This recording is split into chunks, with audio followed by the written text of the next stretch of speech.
Hello tout le monde, bienvenue dans cette nouvelle vidéo. Aujourd'hui je vous montre comment on peut épargner 200 € même avec un SMIC. Et il faut que j'installe mon chien à côté de moi, sinon il n'est pas content. Parce que oui, je pense bel et bien que c'est possible et je vais vous montrer la répartition idéale du budget. Parce qu'il n'y a pas de secret. L'étape numéro 1 pour espérer faire des économies et constituer une épargne, c'est bel et bien de faire un budget. Il faut établir son budget, c'est super important parce qu'on ne peut pas naviguer à l'aveugle comme ça et dépenser partout sans savoir ce qu'on peut se permettre de dépenser dans quelle catégorie. C'est sûr que comme ça, on n'arrivera jamais à épargner. Mais si on est bien organisé et qu'on détermine un budget, il n'y a aucune raison que tu n'arrives pas à économiser. Évidemment, faire ton budget, ça ne fait pas tout parce qu'il faut également vérifier assez régulièrement que tu suis bien ce budget. Donc, tu dois traquer toutes tes dépenses pour être sûr que tu ne dépenses pas plus dans chaque catégorie. Sinon, tu n'arriveras pas à économiser et tu ne sauras pas pourquoi. On va donc commencer par prendre le SMIC à la valeur actuelle, qui est donc de 1 426 €. Je pense assez honnêtement que l'on peut s'en sortir avec un loyer de 500 €. Alors, ça dépend bien sûr de là où tu habites. Tu n'auras pas la même surface avec 500 € de loyer, mais je pense qu'avec 500 € de loyer, écoute, si tu n'as pas beaucoup de revenus et que tu as un SMIC, eh bien, si tu dois vivre dans un studio à 500 € par mois, eh bien, je pense que c'est ce que tu dois faire parce que te constituer une épargne, c'est vraiment le plus important.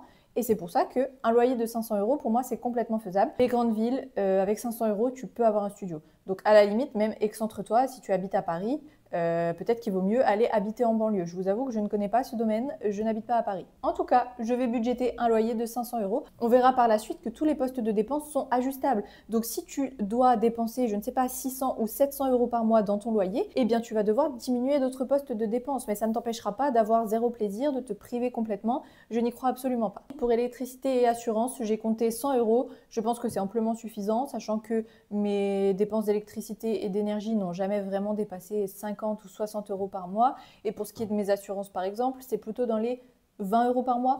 Donc je pense même que c'est un peu large, mais de toute façon, j'ai volontairement choisi un peu large pour te démontrer que c'est faisable. Pour les autres frais bancaires, forfait de téléphone et internet notamment, j'ai compté 50 €. Je pense là aussi que tous ces frais cumulés sont environ entre 10 et 20 € chacun. Je pense donc qu'en 50 €, c'est faisable. Pour les transports en commun, je ne vous cache pas que j'ai uniquement pris l'abonnement de la ville où j'habite. C'est donc un montant de 56 € par mois. Là encore, peut-être que tu as une voiture, que tu dois dépenser dans l'essence, etc. Mais je pense qu'on doit faire des choix. Si on est un petit peu ric-rac niveau argent, notamment si on est au SMIC, je pense qu'il faut faire le choix d'utiliser les transports en commun. Personnellement, je vais au travail à pied parce que j'habite proche du centre-ville et que je travaille au centre-ville. Mais de toute ma vie, je n'utilisais jamais la voiture pour aller au travail. J'ai toujours utilisé les transports en commun. L'abonnement est en général entre les 50 et 60 €. Donc j'ai budgété le 56 € par mois de transport en commun. Ensuite, pour les courses, j'ai compté 250 €. Là encore, c'est pour une personne seule. Ça me paraît être à peu près bon, sachant que mon mari et moi, on dépense en moyenne entre 450 et 500 €.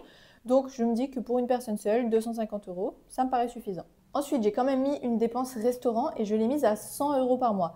Là, tu commences à voir que j'intègre des dépenses plaisir et 100 € par mois de restaurant, je trouve ça vraiment énorme.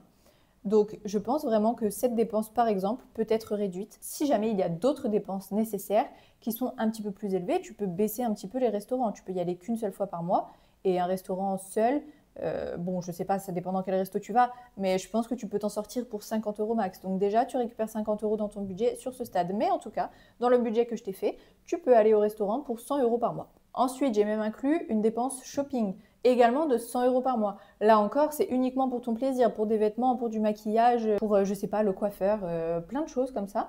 100 € par mois également, c'est quand même un peu du luxe. Ça m'arrive très fréquemment d'être bien en dessous chaque mois.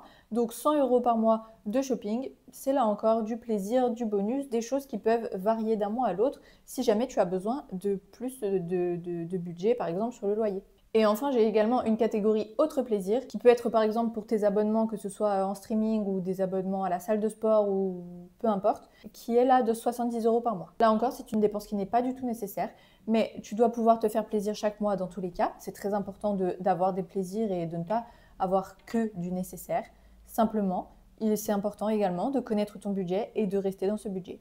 Tu verras donc qu'il te reste avec tout ça une épargne de 200 € par mois. 200 € à épargner chaque mois, c'est énorme. C'est un montant plutôt confortable pour commencer à te constituer ton épargne de sécurité. Et une fois que ton épargne de sécurité est faite, tu peux choisir soit de continuer à épargner pour de futures grosses dépenses, par exemple pour faire un petit peu plus de shopping, pour partir en vacances, pour, je ne sais pas, plein de choses. Tu peux également choisir de commencer à investir ton argent pour pouvoir te permettre par la suite d'avoir des revenus passifs et donc d'augmenter tes revenus globaux. Tu peux aussi faire les deux. Ensuite, tu peux donc choisir d'économiser 100 € pour les vacances et 100 € tu investis chaque mois.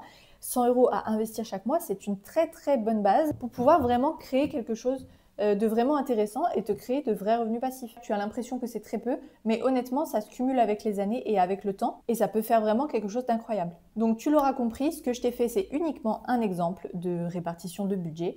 À toi maintenant de faire ton propre budget selon tes propres contraintes et tes propres envies, tes propres habitudes, là où tu aimes dépenser ton argent, là où tu as besoin de dépenser ton argent et là où tu sais que tu peux dépenser un peu moins en contrepartie. Mais tout est une question de choix, d'organisation et vraiment encore une fois, tant que tu établis à l'avance tes dépenses, tu n'as aucune raison de ne pas réussir à épargner. Et encore une fois, l'épargne de sécurité, c'est quelque chose de vraiment indispensable pour ta tranquillité d'esprit et pour avoir des finances saines et ne pas te retrouver dans des situations vraiment précaires s'il y a le moindre souci. Par exemple, je ne sais pas, si tu as un électroménager qui tombe en panne ou quoi que ce soit, et si tu n'as aucune épargne, tu ne pourras même pas le remplacer, donc tu vas devoir faire des crédits à la consommation. Tout ça, ça peut vraiment te mettre dans des situations très précaires et c'est vraiment très très dangereux de n'avoir aucune épargne de sécurité. C'est également très important d'investir pour pouvoir augmenter tes revenus et donc mécaniquement augmenter encore tes dépenses. Tout ça, c'est un cercle vertueux qui va faire que tu vas pouvoir dépenser plus, te faire encore plus plaisir, etc. Mais c'est très important de tout planifier à l'avance. Si jamais tu veux aller plus loin et que tu veux vraiment apprendre à te faire ton propre budget adapté à toi-même, eh bien mon livre est disponible sur Amazon. Il te donne toutes les clés du coup pour commencer à gérer ton argent, pour déterminer ton propre budget, vraiment le faire adapter à toi et à ta situation.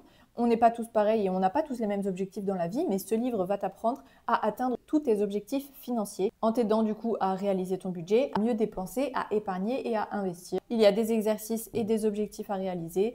N'hésite pas, le lien est disponible dans ma bio. Pour ma part, je te retrouve bientôt dans ma prochaine vidéo. D'ici là, n'hésite pas à me suivre sur tous mes réseaux sociaux.